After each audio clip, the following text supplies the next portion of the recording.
Pero más alto que yo, Carlos. Un aplauso a Carlos también, a todo el equipo del Centro. Good afternoon, everyone. I'm Assembly Member Marcos Crespo, Chairman of the Puerto Rican Hispanic Task Force in the New York State Assembly. I also serve as Chair of the Democratic Party in the Borough of the Bronx. And another committee which should be important to all of us, it's the Commission on Reapportionment. And at some point, we have to have those conversations as well, right, Edwin? But I want to just begin once again by thanking Dr. Melendez, the entire team at El Centro, Hunter College, and everyone who came together to put this incredible event. This is the second Diaspora Summit, and I couldn't think of a more important initiative and a better host to bring us all together to talk about these issues, and more importantly, to guide us towards a better understanding and a better course of action on what we need to do as a diaspora. So please let's give another round of applause to everyone at El Centro and Dr. Meléndez y todo el equipo. Un comentario personal y presento a los panelistas. I'm going to make a personal comment and I'll introduce the panelists.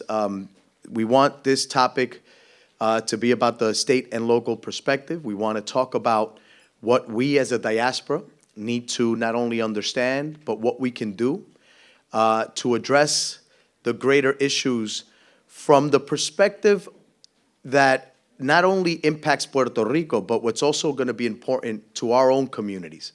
Remember that not unlike with the immigration debate, there are people who are either moved by the ethical or moral arguments around immigrant rights, but there are those that are moved by the economic impact of the immigrant community. And similarly, we should, when we talk about this issue to people in our own respective communities, whether they're Puerto Ricanos or not, we need to make it relevant to them. And sometimes we'll be able to touch their hearts and talk about Mami and nuestra familia and talk about what's happening to our island and what's happening to our family there. But in other cases, we have to talk to somebody who can't have that relation to the island but could understand the economic impacts to our own communities if we don't stand up and protect Puerto Rico and its interests and address these issues. And then I think the biggest takeaway tonight, this afternoon, is going to be what is it that we can do?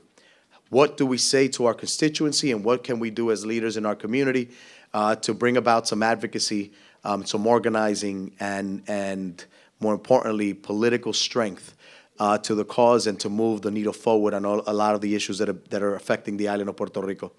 Hay un dicho que dice, el que mucho abarca, poco aprieta. There's so many things that are important to the island, and we can, I'm sure for those of you that have been here, all the different discussions and will be here tomorrow as well, you will find it overwhelming that there's so many things to talk about and so many things to do. But I encourage you to remember that saying, and I think it's important for us in the diaspora to also focus on where we can have our greatest impact. What are the issues that we can really hone in on and mobilize around and create some real advocacy with our political leadership and in Washington, D.C., to address the conditions on the island. That's not to say we're going to ignore everything else. It's simply to say that we have to be effective, not just passionate, and that we have to focus and be united on and be on message as well about what that means. And then lastly, let me just share this. Somos, the task force in New York, has been another opportunity, another platform for us to get together, not only in New York, for those of us here, but in Puerto Rico as well, with the conference in November. Este año estamos del 9 al 12, from the 9th to the 12th in Puerto Rico. So we invite you all to join us as well there for Somos el Futuro, the Somos conference. But I want to just two things on my end. I look at this issue and I talk about this issue quite a bit in my community. Not only do I represent a number of Puerto Ricans, but more importantly, I take off my hat as an elected official and I try often to just speak from the heart as somebody who was born on the island, who has family on the island. Mami vive en Arroyo, tiene la dicha de tener una posición, un trabajo en el municipio. My mom works for the town of Arroyo. Unfortunately, she hasn't been spared from the impact of the crisis. Her hours have been cut, and if not for me helping her financially, she could lose her home. And my 19-year-old brother who graduated couldn't find a job for his life on the island, ended up shacking up with family in Texas, and got a job at a factory out there. The story that so many of us, I think, could speak to personally or relate to. I look at this issue and I speak about this issue from a very personal perspective. And it's amazing how it has shaped my politics I thought I understood what Puerto Rico needed, and I thought I was doing enough as an elected official. And I realize now that I'm doing nowhere near as much as I need to do.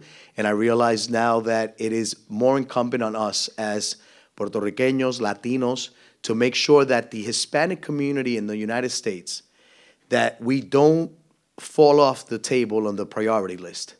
That the issue of Puerto Rico should be important to everyone, whether you're from South America, Central America, the Caribbean. If you identify as Hispano, Latino, this issue should be important to you. De la misma manera que tantos puertorriqueños, siendo ciudadanos, defienden el derecho del inmigrante en general. We need all of our national organizations and our delegations and Latino organizations across the country to pick up the issue of Puerto Rico and Puerto Rico's needs as a major priority for the greater Hispanic agenda. We can't just be a talking point for a moment and then we shift gears to immigration or the issue of the day and forget the advocacy that Puerto Rico needs. So locally in New York, we want to continue that discussion and figure out what we need to do. But we also have incredible delegations outside of New York who are doing amazing work. So I'm going to call the panelists in a little bit of a quirky order. I'm going to start with Councilwoman Maria Quiñones-Sánchez from Philadelphia. She is the chairwoman of the Appropriations Committee and the Licensing and Inspections Committee. And she's been no stranger to our community here in New York and many of the meetings that I've been to. She's always said presente. So, Maria. Good afternoon. This is on. Buenas tardes. I'm very happy to be here. Really want to thank the Centro and all of the folks. Many have started this conversation with us in Florida. Those of us who went to Orlando, we're here in the summit, and some of us are involved locally. Before there was a resistance, there was a resilient Puerto Rican community, ¿verdad? Un barrio puertorriqueño that has really overcome. For us in Philadelphia, this has been quite a challenge, and I know we're going to talk a little bit around common themes, but just what was the first migration of Puerto Ricanos to Philadelphia and then what we're facing now. My father was a farm worker, so I was one of the ones that lost his father for 6 months because he would come and pick on the fields in Jersey and other places and then return. I got here in 1969, and when Puerto Ricanos arrived to Philadelphia back then, there was housing vouchers, there was a lot of assistance. Well, folks, that doesn't exist now. In Philadelphia, we have a laundry list of folks on a waiting list for housing vouchers. Puerto Ricanos and Latinos do not go into shelter services, and many times that's the only track into housing assistance programs. And even though in Philadelphia we're very lucky, we have really strong Latino-based organizations, we cannot meet the need of what is going on. Added with that is what we have, we see it here in the barrio, and I know they're going to talk about it, the gentrification of some of the barrios, right? And so housing has become less affordable and less accessible. For cities like Philadelphia and the eastern border, we went from a manufacturing sector that was well represented by Puerto Ricanos, my mother was a garment worker, to really losing that sector mainly for tax reasons. We have not, the United States has not had a very proactive manufacturing tax policy, and in Philadelphia, that has always been the case. As it relates to education, statistically, we've seen the numbers. In fact, in 2014 to 2015, we saw the largest migration of Puerto Rican students directly from the island. It was about 1,359. We're at about 3,000 students in the last few years that have come in, and unfortunately, when the students are coming from Puerto Rico, they're not coming in at the beginning of the year, ¿verdad? It's like Christmas break y se quedan. And so, come January, you got principals calling saying, Maria, I got 20 new kids. And the community in search of affordable housing is moving to areas that are not traditionally Latino, and so they're going into schools that don't necessarily have some of the bilingual and other services that we enjoy in the Latino community. In Philadelphia, we've had an education crisis for a long time. Unfortunately, we have a lot of charter schools. I'm a founder of a charter school in Philadelphia. We've had charter schools that have met some of the needs of the Puerto Rican Latino students, but the majority of our students are in what's called a new normal of underfunded schools. Right? And so that becomes even more challenging in that context. We've had some success with some of the folks that are coming from Puerto Rico. Aspira, APM, and other organizations have tried to partner and recruit some of the folks who, for the obvious reasons need to leave the island and have come in, but that is not enough. The fact of the matter is most of the folks that are coming over find themselves with some issues around getting access to jobs. And then lately, I don't know if you've seen it in Dr. Oz and some other places, we've had some really challenging issues with folks who, because of the healthcare crisis in Puerto Rico, have come to Philadelphia for drug treatment services, and we have not done a good job with that, right? And so we have dozens of men and women coming to Philadelphia who, very similar to human trafficking, have lost their identity, and unfortunately for us in Philadelphia, had a really hard time in accessing the government in Puerto Rico and being able to get folks back to the island. In fact, the city of Philadelphia started a fund. We will now begin to help people go back to the island. And I'll give you some, last summer I was in Puerto Rico and I went to an event called Yo No Me Quito, right? And I'm thinking, I'm going to go to this concert. It was awesome. It was 12 bands, tú sabes, todo el mundo, y Raimundo. But I went there thinking that, we're going to start talking about what is going on and that the families of Puerto Rico were going to stand firm and say, me voy a quedar en Puerto Rico, like we're gonna outlive this. It was mostly music. We didn't get into all of the themes. But my message, to folks, and I think one of the things that has to come out of these public dialogues is we need to tell people to stay put, right? Se tienen que quedar en su casa. And I'll give you an anecdotal story. We had a woman that was about 72 years old. Her daughter put her on a plane from Puerto Rico to Philadelphia. She got to the airport, no sabía nada. We had a Puerto Rican police officer. She sent her to one of my nonprofit organizations. Supposedly she was going to meet up with some family in Philadelphia. Ended up some of the staff taking her home. She was there for a week. The agency and I were talking about what do we do with this woman. She had un apartamento en Puerto Rico, tiene un voucher de Section 8, tú sabes, tiene $500 de pensión. Y yo le dije, and they asked me, ¿qué vamos a hacer con ella? Y yo le dije, we're sending her back home. Con todo el dolor en el alma, she needs to go back home because por más malo que esté la situación en Puerto Rico, she knows where she lives. There are people who speak her language. In Philadelphia, there was no way that I was going to be able to find her housing and set her up and it was just the beginning of winter, let alone she had never experienced a winter in Philadelphia. So we got to start talking about how do we keep people there. And I think in the last panel, Hector and others were talking about how do we invest in, I convinced my husband 12 years ago to comprar nuestro granito de arena in Puerto Rico because I believe that we all of us who are here had a responsibility to Puerto Rico, and I've been blessed enough to be able to go there every summer and las Navidades when I'm lucky and spend my money there. But the situation is going to get worse. And when I talk to my neighbors in Fajardo, they're always asking me, they think that when I get back, then on my next trip, I'm going to have the answer, ¿verdad? María, ¿qué vamos a hacer, María? I'm like, ustedes se tienen que quedar aquí. So it's a real crisis, but our cities are hostile to this kind of new immigration. In the mix of my immigration story, we're not equipped, and in Philadelphia and in Pennsylvania, we see that now in towns like Lancaster, Allentown, Bethlehem, and other places where Puerto Ricanos from New York are moving over there, Scranton, and all those other places. They find themselves in similar situations. Under a Trump administration with HUD and everything on the table, because everything is on the table, I think we're going to find ourselves struggling even more. So we have to send a message to the Puerto Ricanos, and I will go to Washington every time I'm necessary. I will lobby. Yesterday I was at an event for LGBTQ community, and my new congressman was there, and I said, te vamos a dar la visita. You need to know about Puerto Rico. You need to know around these issues, and we need that voice. But we need to keep folks in Puerto Rico because these cities are not going to be as welcoming as people expect, and we don't want Puerto Rico to lose that economic clout that it has. So. Muchas gracias. Because I was taught ladies first, we'll continue there. And I'll introduce Lorraine Cortez Vasquez, no stranger to anyone in this room, former Secretary of State, current trustee of CUNY, and advisor to Mayor de Blasio. And I think she's had more titles than I could possibly list out. The but woman can't keep a job. Just goes to show, la mujer que la mujer sabe y es buena. Ladies and gentlemen, Lorraine Cortez Vasquez. Thank you.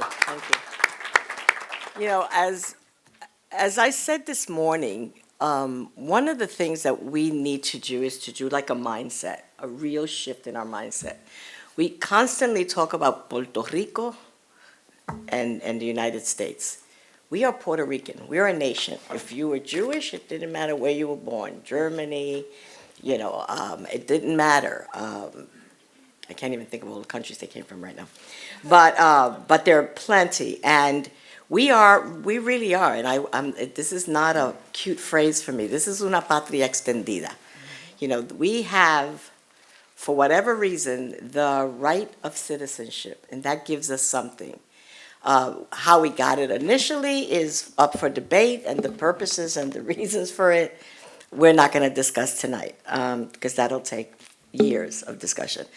But we can't lose that sense of power and that sense of solidarity, which that sense is what gives us the power to talk to every legislator where there is a Puerto Riqueño community and say, this is a population that you must be responsible for. One of the things that both Maria and Marcos said so poignantly, these are all personal stories. These are not anecdotal. They're not case studies. These are all personal studies and personal experiences. The state of New York and the state of Florida are going to feel the pinch, and they're going to feel it three ways. They're going to feel it because our own Medicaid dollars are in jeopardy. Philadelphia, and I'm sure Connecticut too. The state is going to find itself at a real shortfall in terms of Medicaid. Couple that with a new influx of people who more than likely will be Medicaid eligible. So either we feel the pinch here or they're going to feel the pinch there. So there's certain things that we have to really continue with not losing one beat of that drum beat, which is about protecting Medicaid and making sure that Puerto Rico gets its adequate reimbursement for Medicaid. Puerto Ricans pay full amount, and they get less than 50% in return for Medicaid. And that is something that we have to keep raising our voice about in a consistent way. We don't want to boil the ocean and talk about all of the possible issues. The other issue that is going to affect us is we have new rules here. In New York State and New York City, I'm very, very happy about equal pay rules. What's going to be the implication for that? It's going to be the implication to our small businesses. What is going to be the implication to some of our larger businesses? What does that mean in terms of unemployment? So there are three issues that we have to stay vigilant on. Fair housing, affordable housing, Medicaid, whether it's here or there, and the other one thing is fair wages. We also need to really gather with our union brothers and sisters, and I know they've been strong allies, on pension protection. I would have been in Puerto Rico at this wonderful tender age, and I would have been eligible, and I am eligible. I'm collecting a nice state pension. I earned that pension. No one gave me that pension. We need to make sure that those rights are protected for Puerto Rico. We have a situation in Puerto Rico now that is very, very scary. We have 4 members of Title III, Promesa, and we have a governor who believe ardently that this fiscal crisis could be managed only with austerity. And the austerity is pretty lopsided. It's on the people and the public employees. Remember, we have 1 out of every 4 employed persons in Puerto Rico is a public employee. To the extent that you keep eroding that, there is absolutely, you keep eroding pensions, you keep eroding health care costs, and you keep piling it on, there is no way that that population is going to be able to sustain the recovery of this island. So unless we're very, very clear about that. And then I'm going to say something that I'm sure somebody will tweet and make it controversial. That's all right. You guys have been beating the shit out of us lately. The other thing that I would say is that we really have to make this judge this new judge who's entrusted with the future of Puerto Rico, Judge Swain, Taylor Swain. Judge Swain, that we need to really ask her, and we have to really demand of Promesa, do an audit of the debt. Yes. What is the real amount that is debt? We know for a fact that we have $40 million of unfunded pension fund. We know that we have this number of 124 billion. I said this morning, and I'm not kidding. I don't remember how many zeros that is. But this is the largest insolvency that the United States has ever experienced of a locality. But we have to make sure that it's on level playing field. What is the real amount? This number has been floated and changed, and the premises. So unless we know what the exact base was, we will never know if that's the true debt amount. And that is something that we have to be as a constant drumbeat. Because we say it, one part says it more vocally than another, but that is one thing that we have to question. We have to ask our governors to raise their voices. We have to ask our mayors to raise their voices on this. Why? Because if not, Puerto Ricans are going to come to their states, to their cities, to our states, to our cities. And we need to make sure that we can handle it responsibly here as good family members, but we also have to make sure that facts are friendly and they're factual in Puerto Rico. Because we cannot, it's just a matter of shifting course, if we don't really do that. So I'm telling you that if we're going to do a drumbeat, it's got to stay focused. Medicaid reimbursement for both the states as well as Puerto Rico. In Puerto Rico, it's more dire because it's adequate and fair Medicaid reimbursement. It's looking at the audit, and it's really looking at pension protection. And the one thing that we have to demand of this judge, more than anything, is protection from the creditors. The one thing that there was about Promesa was that at least it put all of the litigation it put a stay on all of the litigation. That was lifted, May 1st, I believe. Yep. And we need to make sure that as we balance, and as she looks at balancing this a proposal back to recovery, that she also look at quite adequately and quite fairly the protections of the people so that it is not all done through austerity plans. We can't allow our people to go back into poverty levels that are going to be unheard of because we're trying to get solvent again solely on their backs. That's all I have to say. Thank you, Lorraine. And our last panelist, certainly not least, Councilor Miguel Castro. He's the chairman of the Finance Committee in the Meriden City Council. Thank you very much for this opportunity. My hat is off to Diaspora and the staff and the team that have really come together to put this tremendous discussion together. It is a great honor for me as well to follow these two distinguished elected officials, ladies that have really made a major contribution in our communities in their respective ways. We've talked about economic challenges. We talked about education challenges and the situation in our island that has spread out into our states one way or another. And whether it's education, whether it's health, whether it's economic development and housing, we are facing local challenges. But I think that we need to also embrace and remember how the Puerto Rican community have come together and to create a coalition of individuals and voices that were in the room making decisions on behalf of people that look like you and me in the midst of challenges that will threaten our community in many ways. And I want to share with you, a couple of instances that things like this happened. And These were the instances that paved the way for elected officials and leaders and advocates and voices that will continue to embrace the possibilities of our people and the rights of our people. You know, in 1937, Puerto Rican elected Oscar Garcia Rivera to the New York City Assembly seat, making him the New York first elected officials of Puerto Rican descent. But in the 1950s, we saw a wide proliferation of community organizations called ausentes.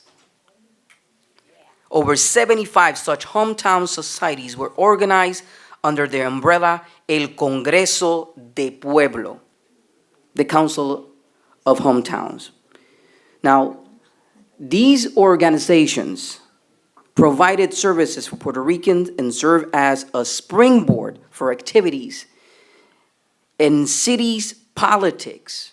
And in 1959, the first New York City Puerto Rican Day Parade was held, and many commentators then viewed this as a major cultural and political coming out party for the New York Puerto Rican community. The message was clear. The people hold power, hold a voice. They spearheaded in terms of decision-making at the table, in the room, addressing our social issues, our social challenges, and it happened. We have Luis Muñoz Marín, we have an Albizus Campos, en líderes de la época de nuestros padres que de una u otra forma hicieron y mantuvieron una contribución política y socioeconómica, social y cívica en nuestra comunidad para enaltecer las posibilidades de nuestra gente luego. So these were plans that were paved by individuals. They came to the table and have a major discussions about real issues to protect long-term our community. Right now, we are facing a crisis in the island. There's still a room where people are making decisions on behalf of our people, one way or another. How we get engaged locally, outside the island, that could transfer and gravitate towards embracing even more dedication and power and diligence to the discussion that's going to affect all of us. We already know the statistics and the percentages. And one more statistic that I want to share with you. The Puerto Rican community, the Latino community that had made enormous changes in our society, had enforced 40% of the companies founded that are now currently part of the list of the 500 Fortune companies were because of the efforts of the Puerto Rican community and the leadership that paved the way for individuals that produce over $4 billion in revenue and 10 million jobs generated. If that's happening between 2009 and 2012, it could be translated to a possibility of a continuing the voice of efforts of economic development in the room, engaging individuals with the facts and the information, and coming to the table and telling the individuals that are making those decisions that we hold a voice, that we hold a spot, that we hold a place in our community that's going to embrace the possibilities of our community to develop even further in these areas that are currently challenging. Thank you. Thank you. So, first of all, I'm going to ask the first question of the panel, but I want to encourage everyone, if you have questions, please write them down. The ushers will take the questions from you, bring them to Carlos so that we can read them out loud and get this conversation flowing. This is the important part of the discussion, is where you instigate some thoughtful ideas as well as some challenges for the panel or myself to address. So in the meantime, while you do that, please make sure you get those questions in. But I have one. So, Miguel, you talked about the importance of organizing people, and Maria touched on la educación and the education that's involved, and Lorraine, you mentioned particular wages and how this is a direct impact to people, and not only just workers, but the very organized labor groups that have been at the backbone of our advocacy for so many years. So my issue is this. How, and maybe different communities might have a different perspective, so I'm curious. How well informed do you feel the Latino, particularly the Puerto Rican community in your respective cities, is on the issues? And how have you found success or challenges getting the right information out? We can talk about organizing people and getting them to say the right thing, but how well informed is the constituency and that diaspora as of today about what's happening? Is it just on the headlines, or do you feel like they're very much informed? Like, what's the experience been in your communities, and particularly in Philadelphia and Connecticut? So, the older folks seem to know, folks who listen to the, WAPA and all those things. I don't think people understand the gravity until they have the personal experience, right? They get the call from that primo who has to couch surf, and the folks coming asking about, should we be moving there because of opportunities. I think we're challenged with the mobilization. I mean, Nilda Ruiz and the folks for PA for PR, because we have daily crises going on, right? So I think there's a commitment by all of us to be where we need to be at the right times. It's DC, it's here. But I think that ultimately we get back into the normal things of what we're doing, and there's no focus there. And I think that's why some of the work that is being, the prof is doing in terms of organizing the parades and figuring out how we utilize those events and those special traditional moments within our own cities to further educate. I think what the troubling part is, like, how do we mobilize, right? And what are we mobilizing for? I think for, as someone who gets lobbied every Thursday in council, it's like you're real up front, people are in front of you, they're talking to you. But when we start talking about Puerto Rico, people start saying, well, can we really make a difference? Like, can we really impact that? And we haven't been able to make the connection for people around translating their local votes, right? And I will say that in Philadelphia, the turnout was fairly decent along the Puerto Rican Latino community in the November election, but, we'll see what happens this election. There's an election every 6 months. We have a DA's race, some judicial races. People don't make that connection. So we're a little challenged. And one of the reasons that we stay involved is because I think all of us, Reverend Lugo, all of us who have been involved, Dr. Afebo from Talleres here, we're interested in figuring out what things could we do together to make people feel connected to that 9 million people number, right? So it's sort of like, how do we localize it and with some of our events, and then how do we make people feel part of this bigger picture that we all have a responsibility for? And I think that's part of the challenge. And, that's why I come here and listen to what other folks are doing and really challenge ourselves, because we got to get out of the traditional crisis mode and make the time. I spend an enormous amount of time working on immigration issues, right? We have ICE, I've been meeting with ICE, could stop a deportation every day. Do I spend the same amount of time focused on Puerto Rico? And I would tell you, no. We don't have a Puerto Rican agenda in Philadelphia, and sometimes when we even begin the discussion, we feel like we're isolating other groups because, we've opened the door for other groups, right? So all the other groups are very organized. We give them a lot of support, but we really haven't done what Chicago and other places have done around, let's have a Puerto Rican agenda, let's be very specific about what we have to do for Puerto Rico in a very unapologetic way. And I think this crisis calls for that, because if we're not going to be as focused and as purposeful about what we need to do for Puerto Rico, we're not going to get out of this. And for all the craziness with Promesa, whether you were in Florida or whether you were at the summit or the 1,000 of us who went to Harrisburg, to DC, it makes a difference. And so we need that continued call to action in everything we do. So, what I leave here tomorrow thinking is, what is going to happen over the next few months? What is going to happen in Mes de Hispanidad? What are we going to do with our Puerto Rican festival? What are we going to do to really infuse accurate information for folks and actionable steps? Thank you. I do want to hear your perspective. How informed is the community in Connecticut? That's a very good question, but it's also a challenge. In my community, we have 62,000+ people. There's 13,000 Puerto Ricans and 4,000 African Americans. In every given election, and this is critical, and it's probably different in every other town, but the core of the issue is still the same. We have 30,000 people registered to vote. In every given election, presidential or local, even statewide elections, only 10,000 people come out to vote. Now think about those numbers. 13,000 Puerto Ricans in a community that could dominate the political arena in every shape or form. How do we get them engaged?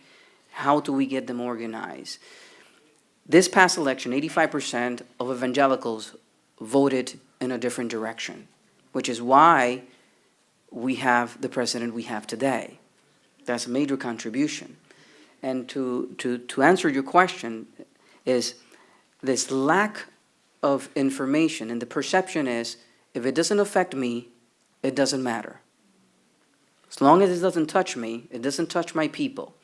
My message to my evangelical friends and my community is that once you get off your stage and you go home and get off your building, out of those four walls, your membership is still part of a community that faces serious challenges. So if we don't get involved, those challenges are going to come back and affect our own people. So how do we get them to understand that this is a reality? Engaging, going back to grassroots movement, 101, real factual information, organizing. So in my city, we have something called the Meriden Clergy Association, but there is the Latino Hispanic Clergy Association, which is heavily involved. I am one of two Puerto Ricans sitting on the city council. Before that, I was the only Puerto Rican that sits on the city council. In a city with 13,000 Puerto Ricans, it's ludicrous. So how we get our people engaged is by changing the perception and telling them how these issues that we are that are now at the table for discussion, the people that are in the room are going to make decisions that eventually are going to affect them, and if they're not part of the process, they're going to be the victims.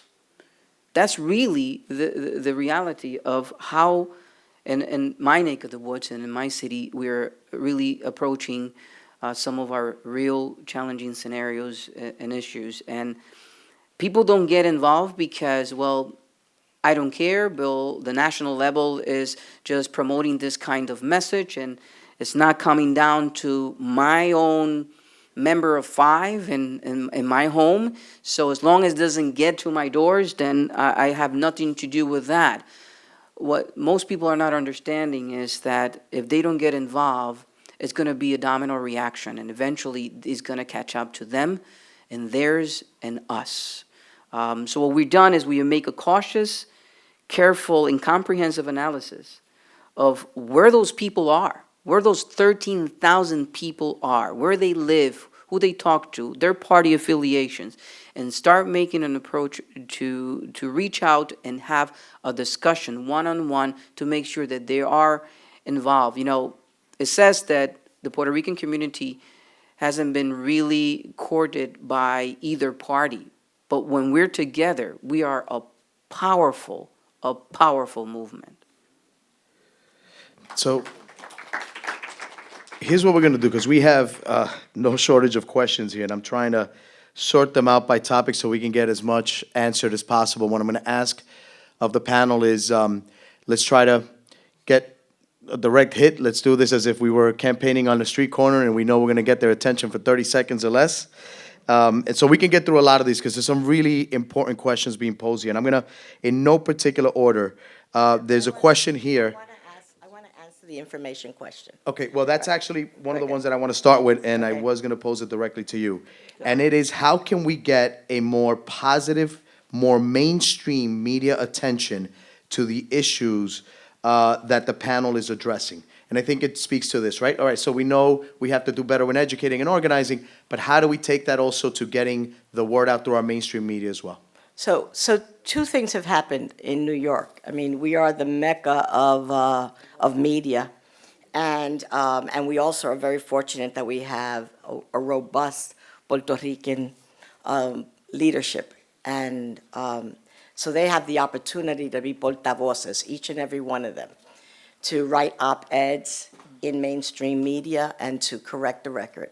I was thunderstruck last week, and even this week, when you had, their perspective is a little skewed, but when you had the Daily News writing about the crisis of Puerto Rico, when you had the New York Times doing 2 articles on the crisis of Puerto Rico. This wasn't Telemundo, this wasn't Univision. That gave me a hope, right? Because I try to find hope in everything. It gave me hope that gave me the opportunity, gives us the opportunity to respond and to correct. And they're pretty responsible that way. What we need to do is help each other write those op-eds, because when they put out the information, it is factually correct, but it's nuanced. And it's nuanced to be skewed to whatever, either they're going to protect the creditors or not. And we need to be there to really send out correct information. And what we need to do is have a discipline as a people. I'm going to ask all of you, it doesn't matter how far to the left you are, how far to the right you are, this is about Puerto Rico. And right now, if we're going to say that we're 9 million strong, we got to find solidarity in something. And we have to find solidarity in the facts. And the facts of how Puerto Rico and Puerto Ricans are suffering and what we believe are the corrective actions to work. This is not going to be a one-day trip. This is not going to be a 6-month contract. This is probably going to be an 8 to 9 year run. If you look at Detroit and if you look at New York as examples, this is not for the faint-hearted. This is a long-haul conversation. So what I'm asking each one of us as leaders, as respected people, use your voice, but don't use your voice to attack each other, guys. This is what is constantly going to kill us. We need to use our voices. I don't care if I don't agree with you whether the parade should be a march or a parade. We have a vehicle that's a platform. Use it. We also have legislators. Use them. We cannot, I don't care how you feel about one issue or another, but when it comes to Puerto Rico, let's have solidarity. And let's make sure that we're sending a consistent message. Whatever they are, if we agree on 4 or 5 messages, and then use those platforms that we have as conveyors of those messages, and also use the media that now has an interest. They only have an interest because of the hedge funds, all right? And the Wall Street protections. I don't care why they have an interest. The point is that they have an interest and they created an opening. One of the questions, and I'm going to take a stab at this one. Puerto Ricans on the island vote and are politically literate, but the majority do not know how to advocate for their communities or make amends on their elected leaders. Are there any efforts stateside to teach recent arrivals from Puerto Rico how to become politically active and engage with their elected officials? And I'll take a stab at this one because I was fortunate enough last year to go to Orlando for a summit that was held with the Puerto Rican leadership. I saw firsthand the efforts of organizations like the Hispanic Federation, Acacia, the Centro, so many that with their limited resources, with their lack of staff, dedicated everything that they could to put people on the ground and door knock, call, organize, register, and implore those folks to come out. During the last election cycle, we all knew that Florida was going to play an important role in the presidential election, and there were some mixed signals because everybody said, "Oh, the numbers show that too many Latinos voted for Trump," or this or that. When you really drill down, we did a great job mobilizing more Latinos. Unfortunately, so did the other side, mobilizing some folks who just don't like us. And so we should be really strategic about those efforts. But the answer is 2 things. We talked about information that has to be disseminated. If you don't know, you should be on El Centro's mailing list, their email list. They put out very thorough reports on a lot of these issues. and they use language that can be really translatable for anybody in all walks of life, whether you're an elected official advocating that your leadership get involved, or whether you are an educator who just wants to teach fellow educators or classrooms about what's happening in Puerto Rico. I encourage you to use that information. Other organizations, Hispanic Federation, so many others are doing the same thing. And like I said, it is not information that's just specific to New York. It can be helpful to you no matter what state you're in. But there are a number of efforts. And then lastly, political engagement has to happen whether there's a crisis or not. I encourage you, wherever you live, you don't have to wait for somebody to come to you to say, let me teach you. You should encourage folks to find out who their local elected officials are, challenge them on the question about what they're doing to advocate for Puerto Rico, and of course, always registering to vote, and be strategic about your registration in terms of what party, depending on the neighborhood. Some parties may play a pivotal role or others cannot. So you have to look at those issues, but there are no shortage of avenues for people to be engaged, and there are tremendous efforts. You can support those efforts either by doing some of that work yourself and volunteering for it, or you can support that effort financially by supporting the institutions that are doing that work or volunteering your time or resources. So keep that in mind. There are some concerns in the room, and I have several questions that raise, why are we talking about this or that? For example, one of the questions is, why haven't we talked about enough the inequality of education? We need to create leaders in all fields. That's true. But remember that we're trying to drill down on state and local initiatives that we can undertake. Now, the education conversation, I will suggest to you, because our respective communities are going through our own education crisis in terms of funding, and we all have different opinions about this. I happen to be one of those that supports educational choices.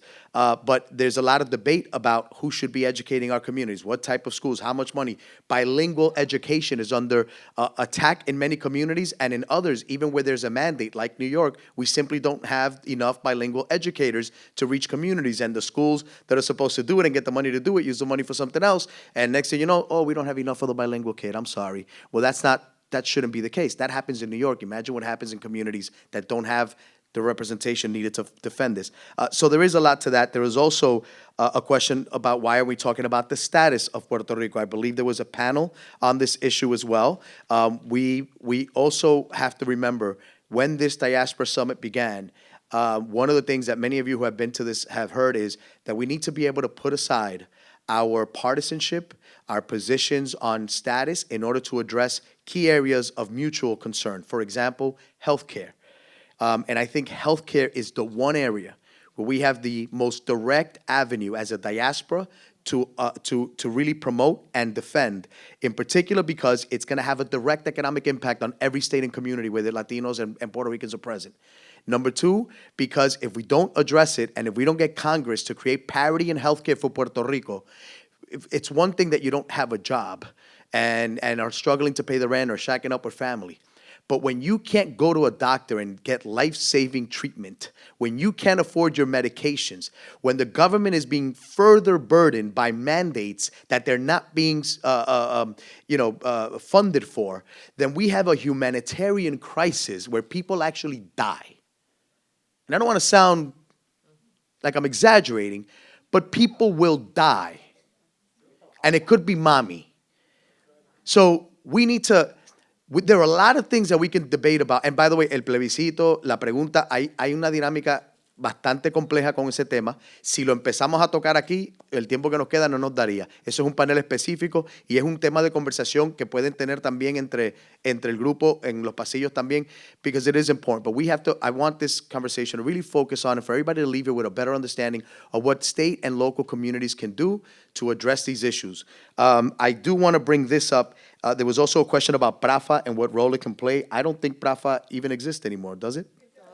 It does. I'm corrected. Can somebody on the panel discuss this? No. Can somebody? Great. Please. Gretchen? Gretchen. I always been a believer in BRAFA. It's had huge expansions during PPD administration, but actually it's rather. Sí. Okay, no, but it's a huge. What happened? Oh, okay. Okay. Pruébalo. Oh, sorry. Yeah, I was back there. has a lot to do with diaspora. I have always liked Rafa because they can play a role. It has typically been not popular under PNP administrations and typically popular under PPD administration. But as far as I can tell, the current PNP administration is using it effectively to deal with issues in Congress. And like I have seen, one of the things I've seen them do is, for instance, they've been bringing a lot of manufacturers and industrialists and commercial people for the whole issue of job growth. And those same people have been advocating for Medicaid very strongly in Washington. They're also, because they're from the same party this time around as the resident commissioner, there's a lot of more cooperation. So I think BRAFA should play a big role, and regardless of the administration, and it's a great outreach effort, but also BRAFA needs to work better with the diaspora, because BRAFA tends to work on a one-way street between Fortaleza and Washington, and forgets that a lot of us are here to help them come along. I was a former BRAFA director in Pennsylvania, and it closed after Aníbal Acevedo, and after I resigned. I do think it plays a role, and I think one of the reasons why we have a difficulty making the connectivity is because it has been unwilling to play that role in the community and really listen to the community, as opposed to just coming in and asking us to lobby congressional folks on Puerto Rico's behalf. So you're right, it should play a role, and at least it did when we were active. For anybody wondering, PRAFA stands for the Puerto Rican Federal Affairs Administration. The other thing is that and they've it been was- cut back So so much. The money. dramatically. Like in New York, we have one person left. And so, yes, they've been a very active partner in New York, but they're also strapped for resources. So that's just a reality. So on another, let's circle back now.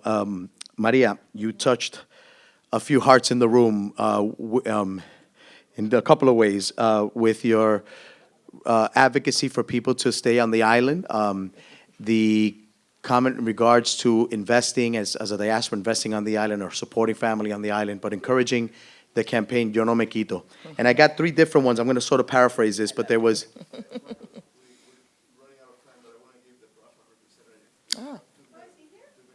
Yes. Sí, okay, so I'll come back to this question. Yeah, well, el show es tuyo, Edwin. Yo estoy aquí recibiendo órdenes. Mucho gusto. Gracias a todos. Lo voy a decir en español porque creo que todos estamos aquí en familia. Mi nombre es Luis Dávila, yo soy el Deputy Director de PRAFA, subdirector. Decidimos venir aquí porque entendemos que la diáspora es esencial para lo que estamos haciendo. Y se ha dicho mucho aquí del trabajo que tenemos que hacer de unidad, del trabajo que tenemos, ¿verdad? De lo que creemos en conjunto. Y me parece que lo que se ha dicho aquí abre la puerta a que en el futuro trabajemos juntos. Aprecio mucho los comentarios que hizo del trabajo que estamos haciendo en Washington. Ciertamente ha sido monumental. Y como usted también dijo, hemos estado también experimentando recortes masivos. Para que ustedes sepan, estamos corriendo la operación completa con 12 empleados a través de toda la nación. 12. Eso incluye, tenemos que correr un departamento de finanzas, un departamento de recursos humanos, un departamento de government affairs y la dirección general que hay que hacer. No ha sido fácil, pero aprovecho la oportunidad para dejarles saber que PRAFA tiene sus puertas abiertas. Lamentablemente, no tenemos dinero para poder abrir una oficina en Nueva York como había antes. A mí me encantaría que tuviéramos 30, 50, 100 personas aquí, pero no, el dinero no lo hay.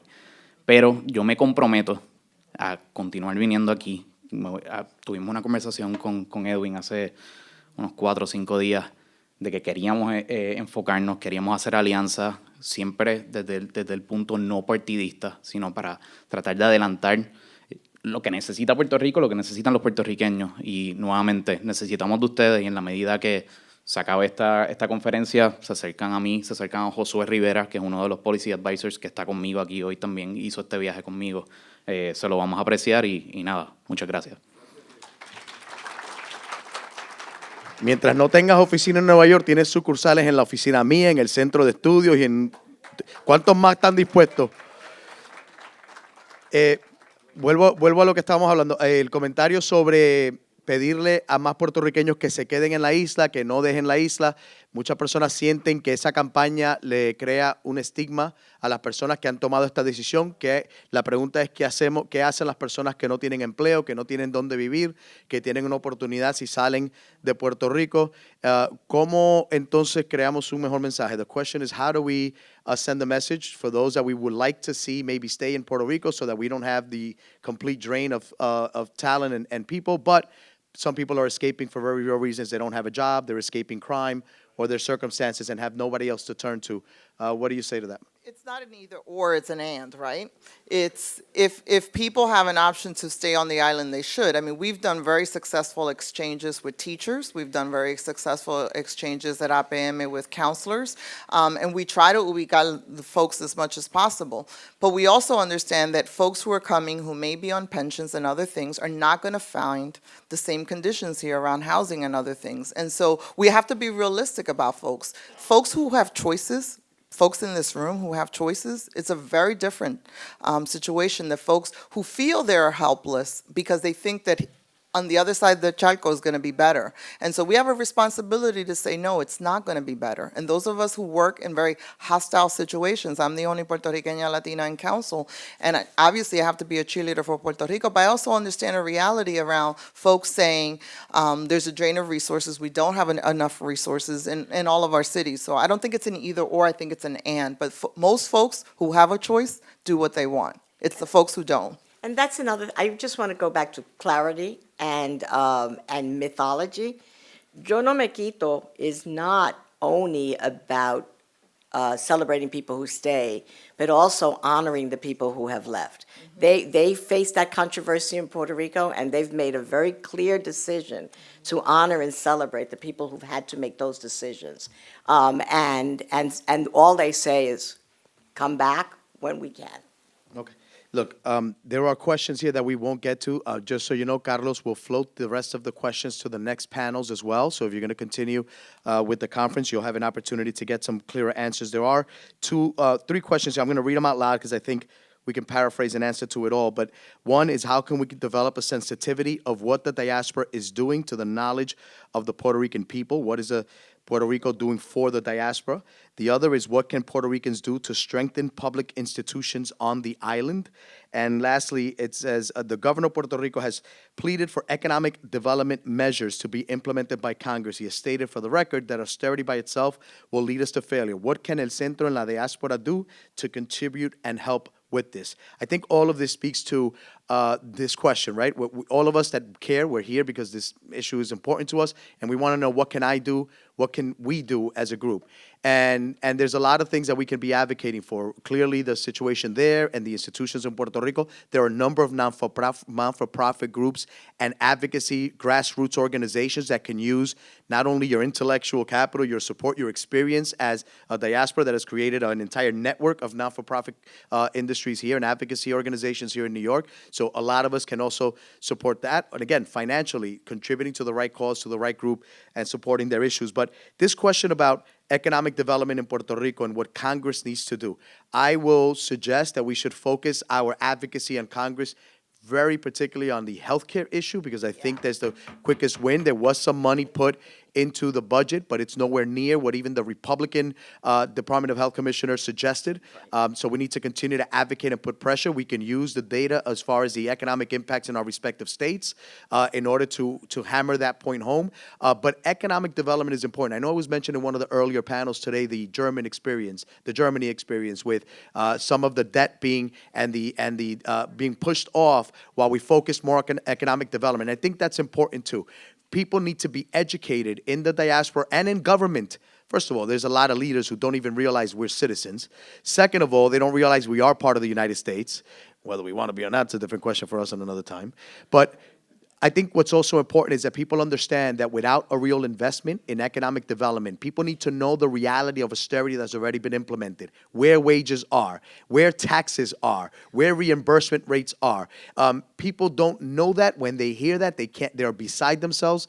And so we need to be a vehicle to educate them and then say that Puerto Rico will never get out of this situation unless we focus on the economic development needs of the island in a way that empowers the people of the island. And I think we have to drive that message home. But there are, as Lorraine mentioned, platforms to do that. This summit is a platform. Las Paradas is a platform. Los festivales are a platform. Hopefully we do less music, more discussion.